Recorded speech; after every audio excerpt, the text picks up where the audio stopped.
So welcome everyone. सगळ्यांचं स्वागत आहे बघा.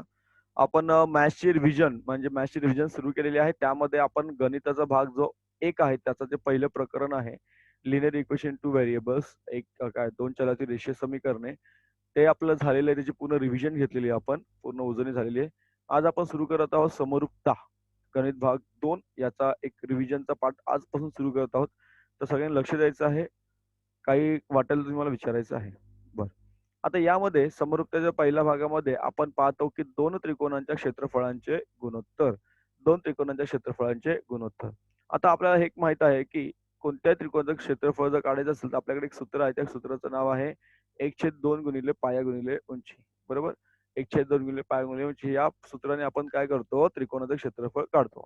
आता या जर त्रिकोणाचा विचार केला आपण बघा उदाहरण तुम्हाला दिलेलं आहे की त्रिकोण एबीसी हा बघा हा त्रिकोण तुमचा एबीसी आहे.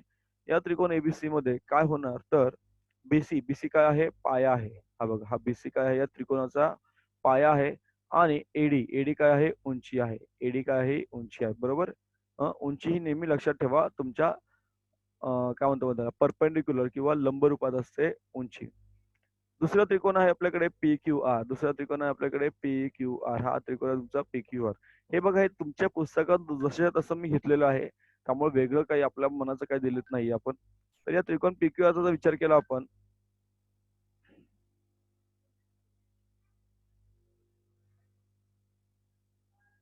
हा तर दुसरा त्रिकोण आहे त्या त्रिकोणाचा आपला काय दिलेला आहे पी क्यू आर हा दुसरा त्रिकोण आहे.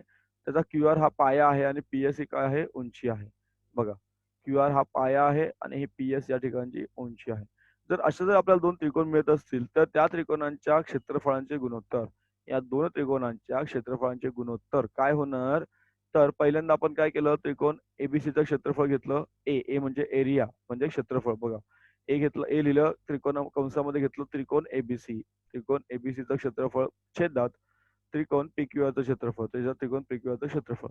आता एबीसीचं क्षेत्रफळ काय येणार 1/2 गुणिले पाया गुणिले उंची.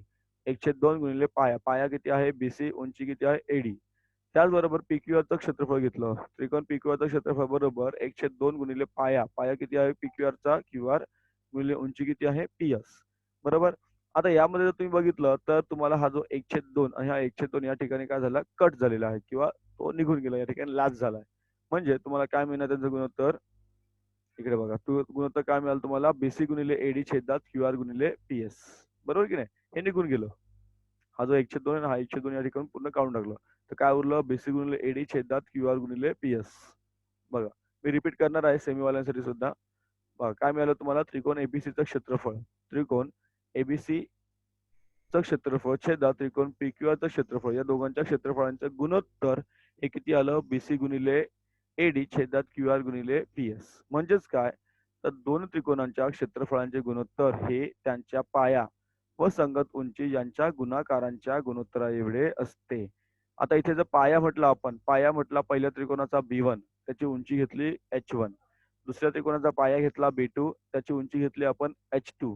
तर तुम्हाला काय मिळेल या ठिकाणी की दोन त्रिकोणांचे क्षेत्रफळांचे गुणोत्तर त्यांच्या क्षेत्रफळाचं गुणोत्तर किती मिळालं B1 गुणिले H1 छेदात B2 गुणिले H2.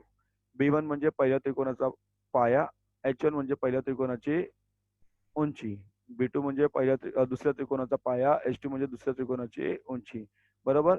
मग जर तुम्हाला B1 आणि H1 जर दिलं असेल B1 H1 B2 H2 दिलं असेल तर तुम्ही अशा प्रकारे क्षेत्रफळाचं काय करू शकता काय काढू शकता गुणोत्तर काढू शकता. काय काढू शकतो आपण गुणोत्तर काढू शकतो. बरोबर की नाही.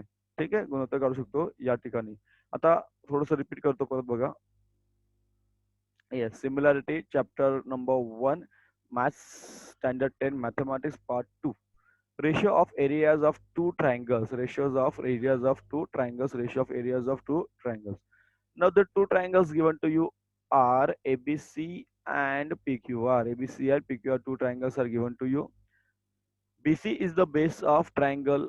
BC is the base of triangle ABC and AD is what? AD is the height of triangle ABC. Similarly आपण जर याचा विचार केला दिस वन कुठला पी क्यू आर मध्ये this Q R is the base and PS is the height PS काय तुमची height झाली. So in this case what will happen if you take the area ratio of the area then area of triangle ABC upon area of triangle PQR is equal to, what is the formula, half into base into height. Similarly PQR चं काय येणार, half into base into height. So base is what, पहिल्या triangle चा base किती आहे, BC, height is AD. Second triangle base is QC, sorry QR, and height is PS. Height is PS. Now this 1 upon 2, when 1 upon 2, 1 upon 2 will lapse. And what you will get here, what will get, BC, area of triangle ABC upon area of triangle PQR is equal to BC into AD, QR into PS. But BC and AD काय आहे, बघा, they are the base and the height. Similarly QR and PS काय, ते पण base आणि height आहे second triangle ची. So what you will get here, बघा दिले तुम्हाला, the ratio of areas of two triangles is equal to the ratio of projects of their bases and corresponding heights. So B1 H1 upon B2 H2. This is the ratio of their areas. B1 H1 into B2 H2. B1 H1 into B2 H2, right? So B1 and H1. So B1 is the base of the first triangle. H1 is the height of the first triangle. Then B2 is what? B2 is the base of the second triangle, and H2 is what? H2 is the height of the second triangle. H2 is the height of second triangle. समजलं, समजलं का इथपर्यंत? हे basic झालं. इथपर्यंत समजलं? कोणाला doubt आहे इथपर्यंत? रिव्हिजन घेतोय, नुसतं शिकवत नाहीये. रिव्हिजनमुळे तुम्हाला सुद्धा कळत असेल नसेल तुम्हाला विचारायचं आहे. उगाच शिकवतो म्हणून तुम्ही नुसतं नंदी बैलासारख्या माना हलवू नका. आता याच्यामध्ये सुद्धा 3 अटी आहेत. अट 1, अट 2 आणि अट 3. अट 3 नाही दिली तर मी तुम्हाला सांगतो अट 3 काय आहे ती. पहिली अट अशी आहे की दोन्ही त्रिकोणाची उंची समान. पहिली अट काय तुम्हाला दिलेली, की दोन्ही त्रिकोण जे आहेत त्या दोन्ही त्रिकोणाची उंची जर समान असेल, म्हणजे एच समान असेल. काय समान असेल? H, height. तर काय मिळणार तुम्हाला? तुम्हाला काय मिळणार? तर त्यांचे जे गुणोत्तर असेल ते फक्त आणि फक्त संगत पायांच्या प्रमाणात असणार. बरोबर की नाही? उंची उंची समान आहे, ती कट झाली बघा इथे. हा एच आणि एच कट झाला. मग फक्त तुम्हाला बीसी आणि क्यूआर घ्यावं लागेल. बीसी आणि क्यूआर दोघांचं फक्त गुणोत्तर घ्यावं लागेल, बीसी आणि क्यूआरचं. बीसी म्हणजे काय? B1 आणि क्यूआर म्हणजे काय? B2. म्हणजे जर उंची समान असेल, बघा काय गुणधर्म आहे, समान उंची असलेल्या त्रिकोणांची क्षेत्रफळे त्यांच्या संगत पायांच्या प्रमाणामध्ये असतात. समजलं? ही पहिली झाली अट. ही झाली अट क्रमांक 1. बरोबर. आता तुम्हाला काय करायचं आहे? पाया समान घ्यायचा आहे. काय समान घ्यायचा आहे? पाया. आता या दोघांचा पाया समान आहे AB. बघा AB पाया समान आहे, म्हणजे तुम्हाला इथे काय घ्यावं लागेल? दोघांचा फक्त आणि फक्त उंची घ्यावी लागेल. H1 छेदात H2. H1 छेदात H2. कारण तुमचा AB जो पाया आहे तो या ठिकाणी कट झाला. म्हणजे तुमचा गुणधर्म काय या ठिकाणी? समान लांबीच्या पायांच्या दोन त्रिकोणांचे क्षेत्रफळ त्यांच्या समगत उंचीच्या प्रमाणात असतात. म्हणजे H1 छेदात H2. H1 छेदात H2 ही झाली अट क्रमांक 2. आणि तिसरी अट अशी आहे की ती पुढे दिली नाही तुम्हाला. अट म्हणजे अशी पुस्तकात काही अट नाही, पण आपण काढू शकतो, की जर दोन्ही सारखं असेल. बघा जर तुम्हाला उंची पण आणि बघा पाया पण समान असेल आणि जर उंची पण समान असेल, पाया सुद्धा समान असेल आणि उंची पण समान असेल, पाया पण आणि उंची पण समान असेल, तर मात्र त्यांचा जे गुणोत्तर आहे ते किती येणार? इथे 1 आणि इथं येणार 1. एकास 1. म्हणजे या दोघांची त्रिकोणाची क्षेत्रफळे समान असणार. समजतंय? त्याला म्हणतात पाया समान उंची आणि समान पायांचे क्षेत्रफळ. बरोबर. परत रिपीट करतो बघा. Yes. So condition number 1. What is the condition number 1 here? Condition number 1, एक मिनिट बाळांनो. Condition number 1. So what is condition number 1 here? If the height of both triangles are equal, दोन्ही triangle ची height equal पाहिजे.